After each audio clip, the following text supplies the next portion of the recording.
Salut la compagnie, c'est Jules Melon et aujourd'hui dans la Ciné Critique, à la fraîche, au réveil, fêtons ensemble la 800e. Et oui, et comme à chaque palier de 100, je vais vous parler d'un de mes films cultes. Ici, ce qui est très certainement mon film d'animation préféré, du moins venu du Japon, Le Voyage de Chihiro, ou en VO, Sentoshiro no Kamikakushi, qui veut clairement dire la mystérieuse disparition de Sen et Chihiro. Pourquoi Sen et Chihiro? On va y revenir. Réalisé par le grand Hayao Miyazaki, un de mes films préférés du monsieur, clairement, avec Princesse Mononoke et Le Château dans le Ciel, sorti en 2001, et je me souviens plus exactement comment je l'avais découvert. Ce qui est certain, c'est qu'au fil des années, il est devenu un incontournable pour moi. Alors au casting, on va pas revenir sur les voix japonaises, c'est un métrage que j'ai découvert en VF avec notamment la voix de Donald Renew, et oui, grand comédien de doublage, qui joue ici le jeune, oui, si on veut, Messire Haku. Personnage très central. Alors, quelle est l'histoire de ce voyage de Chihiro? Celle d'une petite fille prénommée Chihiro qui déménage avec ses parents. Elle quitte, on va dire, la ville, enfin on imagine, pour la campagne, et on la sent mélancolique. Ses amis déjà lui manquent beaucoup. Et pour arriver à destination, dans une maison bleue, là-haut sur la colline peut-être, je ne sais pas, le papa décide de prendre un raccourci à travers la forêt. Tout dans la précipitation, la route s'arrête, la voiture s'engage dans la mystérieuse verdure, toute berzingue en plus, et paf, là-bas il tombe nez à nez avec une sorte de portail. Et les adultes sont très curieux, ils veulent aller voir ce qu'il y a de l'autre côté. Parfois, la curiosité est un vilain défaut. Chihiro n'a pas trop, disons, l'esprit à les suivre. Finalement, toute la petite troupe y va, passe à travers une sorte de chapelle, on va dire, un endroit qui fait une transition entre donc le monde des humains et un monde onirique dans lequel Chihiro et ses parents vont se perdre d'une manière ou d'une autre. J'en dis pas plus. Très vite, Chihiro va se retrouver toute seule parce que les parents font des choses qu'elle ne devrait pas faire, ça aussi on va y revenir, et elle va vivre des aventures la nuit tombée avec les esprits locaux, des dieux, tout ça, dans une sorte de maison de bain où justement des employés accueillent certaines divinités ou autres gardiens pour qu'ils puissent se reposer et passer du bon temps. Et elle va devoir y travailler, s'y faire un nom, vraiment, littéralement, et vivre pas mal de péripéties afin d'espérer pouvoir en sortir et retourner dans le monde des humains. Et alors, c'est un film d'une poésie extraordinaire. Pour moi, on ne peut pas mieux faire dans le genre. C'est un métrage qui nous fait part du rite initiatique, rite de passage d'une petite fille qui va en ressortir forcément très grandie, du moins très différente, avec les épreuves qu'elle va affronter. D'ailleurs, c'est très intéressant de voir comment le film est construit justement. C'est un petit peu sous forme mythologique, comme les travaux d'Hercule, qui devaient affronter telle et telle péripétie pour avancer. Là c'est pareil, Chihiro, elle va avoir pas mal de défis à relever, et elle va rencontrer surtout beaucoup de personnages qui vont l'aider à grandir, et ces personnages aussi vont évoluer d'une manière ou d'une autre. C'est ça qui est génial. La richesse de ce film est sans fin. Chaque fois que je le revois, je sais pas, voilà, 7e, 8e fois que je le vois, je ne compte plus. Et ça gagne en quelque chose. Tous ces protagonistes ont vraiment une force. Bon, il y a Messire Haku, qui va être le protecteur de Chihiro, mais qui est aussi une sorte de, on va dire, de chef local, qui est à la botte de la grande maîtresse, prêtresse même, si on veut, des lieux, Yubaba, une sorcière, qui est maléfique, mais qui est beaucoup plus profonde qu'on ne le croit. D'ailleurs, chaque personnage a ses dilemmes, mais aussi sa petite profondeur cachée.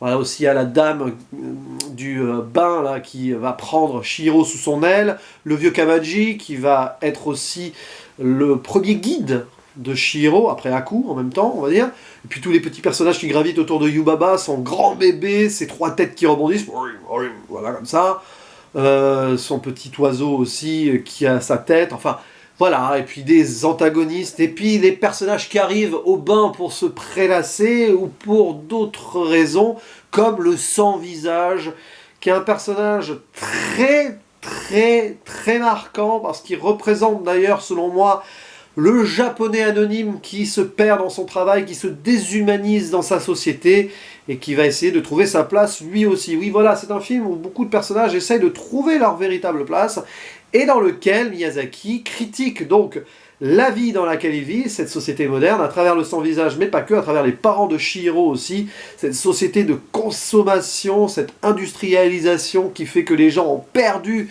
on va dire, leur humanité. Le sans-visage, c'est ça, mais les parents, la première chose qu'ils font dès qu'ils arrivent dans ce qu'ils croient d'ailleurs être un parc à thème abandonné, attention, non, ça peut pas être un truc religieux d'esprit, non, c'est forcément quelque chose qui a généré de l'argent avant et qui a été abandonné parce qu'il y a eu une crise économique entre-temps. Bref, la première chose qu'ils font là-bas, c'est manger comme des porcs, tant et si bien qu'ils en deviennent des porcs. Tiens, référence peut-être à la ferme des animaux ici de George Orwell.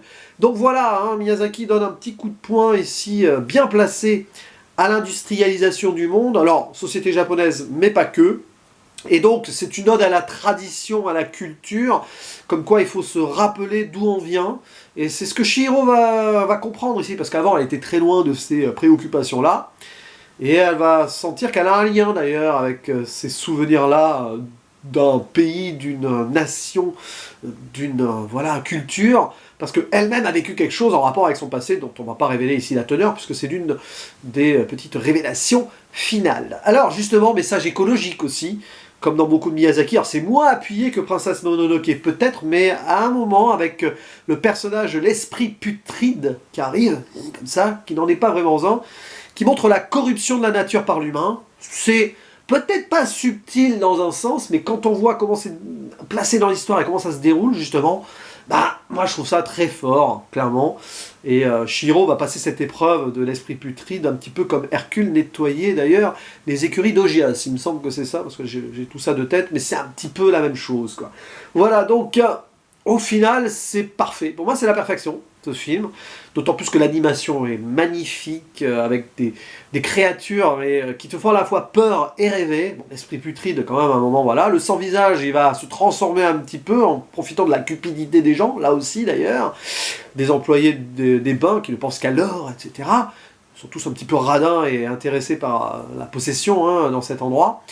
Et voilà, des scènes de poursuite avec Chihiro qui a peur, mais qui en même temps affronte les choses avec beaucoup de courage. Voilà, des dragons aussi, ou esprits de la rivière qui gravitent, tout ça, gardien de la rivière, voilà. Tu rêves et tu flippes en même temps pour le personnage principal, qui donc s'appelle Chihiro, mais va changer de nom là où elle travaille, parce qu'elle s'appelle Sen, pour montrer justement que pour revenir, et enfin redevenir ce qu'elle est, tout en ayant changé, d'abord elle doit passer par un autre état, très intéressant. Il y a des références aussi alors à Totoro dans le film, clairement, avec les noiraudes, les petites boules de suie qui prennent vie, qu'on voit dans Totoro, et même une scène dans un ascenseur avec un client qui vient dans le bain qui rappelle donc la rencontre entre la petite fille et Totoro dans Mon voisin Totoro. Voilà, c'est des clins d'œil, clairement, avec les mêmes plans, c'est assez évident. Il aime bien s'auto-référencer, Miyazaki aussi. Il y a le chat de Kiki, la petite sorcière, à un moment sur un coussin de Yubaba. Donc voilà, plein de choses à dire, hein. Évidemment, c'est le genre de film où tu pourrais analyser les trucs pendant des heures et des heures, si tu veux, parce qu'il y a beaucoup de choses. Donc je parlais de l'animation qui est fluidissime, très belle.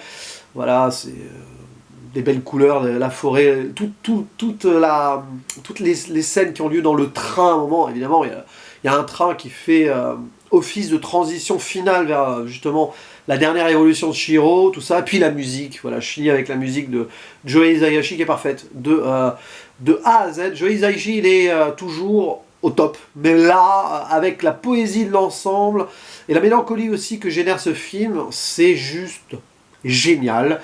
Bref, il n'y a rien à jeter, tout simplement. Pour moi, c'est un 10 sur 10. Alors, c'est très subjectif.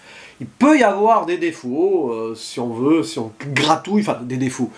On peut chercher, voilà, peut-être des scènes qui sont en trop et tout, mais quand tu réfléchis au tout, à l'ensemble, et que tu vois où arrive Chihiro à la fin du voyage, eh ben, tu peux te dire qu'une chose, tout est parfaitement agencé, justifié, et d'une beauté, mais absolue, quoi, tout simplement. Et non sans émotion, très clairement. Voilà, c'est tout ce que j'avais à dire sur ce voyage de Chihiro, dont j'ai parlé avec la plus grande des passions, vous l'avez compris. Il ne me reste plus qu'à vous dire à la prochaine, bonnes vacances si vous en prenez, ciao!